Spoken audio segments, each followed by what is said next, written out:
ఓం గం గణపతే నమః. నమస్తే అండి.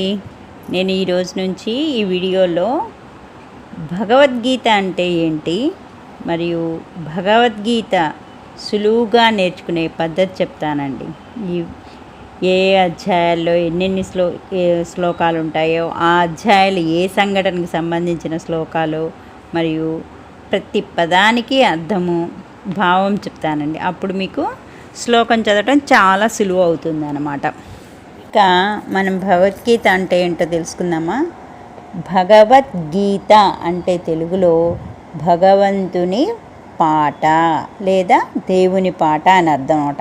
ఇది హిందూ మతంలో ఒక ముఖ్యమైన పవిత్రమైన గ్రంథం మనకి. ఈ గ్రంథము అర్జునుడు మరియు శ్రీకృష్ణుని మధ్య శ్రీకృష్ణ భగవాన్ మధ్య జరిగిన సంభాషణగా వివరిస్తుంటుంది అన్నమాట.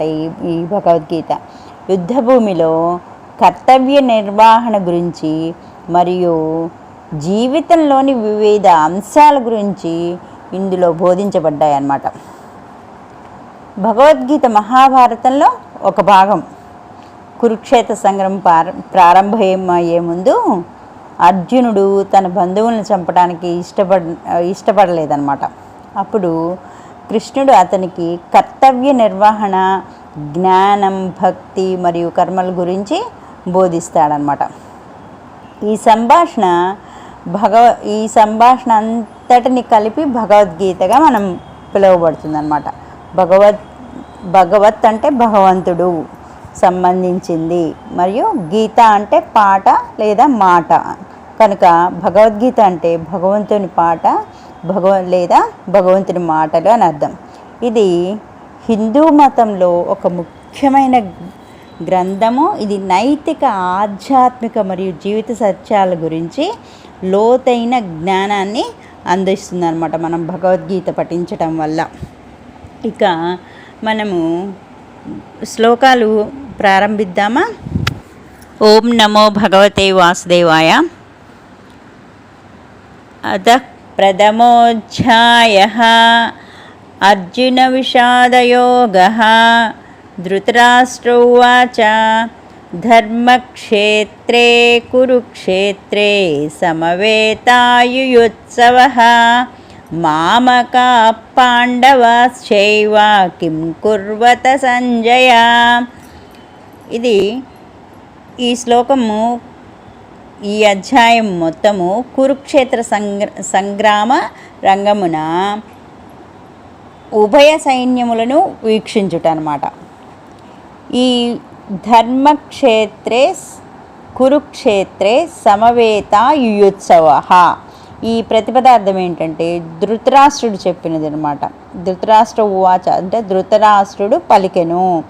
ధర్మక్షేత్రే పవిత్ర యాత్రాస్థలమైన కురుక్షేత్రే కురుక్షేత్రమును పేరు గల ప్రదేశమును, సమవేత సమకూడిన, యుయుత్సవ యుద్ధమున చేయకోరువారై, మామకాహ్ నా పక్షమును చెందిన నా కుమారులను, పాండురాజు కుమారులను, చ అంటే మరియు, ఏవా నిశ్చయముగా, కిం ఏమి, అకుర్వత చేసిరి, సంజయ ఓ సంజయ అని అర్థం అనమాట. ఈ ఫస్ట్ శ్లోకానికి మళ్ళీ ఒకసారి చెప్పుకుందాం.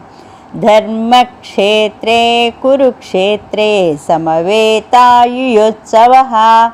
మామకా పాండవాశ్చైవ కిం కుర్వత సంజయ. దీని భావం ఏమిటంటే ధృతరాష్ట్రుడు ఇట్లు పలికాడనమాట. ఏమని? ఓ సంజయ, నా కుమారులను, పాండురాజు కుమారులను యుద్ధం చేయగోరు వారై పుణ్యక్షేత్రమైన కురుక్షేత్రము సమకూడిన తర్వాత ఏమి చేసిరి అని ధృతరాష్ట్రుడు పలికారనమాట.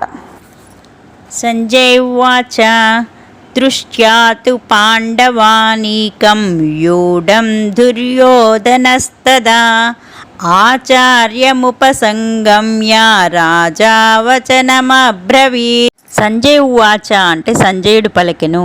దృష్ట్యంతు చూచి, పాండవ అనేకం పాండవుల యొక్క సేనను, వ్యూఢం సైనిక విధానమును ఏర్పరచబడిన దానిని దుర్యోధన మహారాజు తదా అప్పుడు ఆచార్యం గురువును ఉపసంగమ్య సమీపించి రాజైన వచనము మాటను అభ్రమేత్ పలికెను. సంజయుడు ఏమని పలికారంటే, ఓ రాజా, పాండురాజు కుమారులచే యుద్ధ నియమ ప్రకారం ఏర్పాటుపడిన సైన్యమును చూచి దుర్యోధను తన గురువైన ద్రోణుని సమీపించి ఇట్లు పలికెను. పశ్యతాం పాండుపుత్రాణం ఆచార్య మహతిం చమం వ్యూఢాం ద్రుపదపుత్రేణ తవ శిష్యేణ ధీమత. పశ్యైతాం అంటే పశ్య అంటే చూడుము, ఏతాం ఈ పాండుపుత్రాణం పాండురాజు కుమారుల యొక్క ఆచార్య ఓ గురు, మహతిం గొప్పదైన, చముం సైన్యమును, వ్యూఢాం సన్నబడిన దానిని, ద్రుపదపుత్రేణ ద్రుపదుని కుమారునిచే, తన నీ యొక్క శిష్యుడైన, ధీమత బుద్ధివంతుడైన ఓ ఆచార్య, బుద్ధివంతుడును నీ శిష్యుడనైన ద్రుపదపుత్రునిచే నేర్పుతో రచింపబడిన పాండుపుత్రుల యొక్క గొప్ప సేనను చూడుము అని అర్థం అన్నమాట ఈ శ్లోకం. అత్ర శూరా మహేశ్వాస భీమార్జున సమాయుధి యుయుధానో విరాటస్య ద్రుపదస్య మహారథః.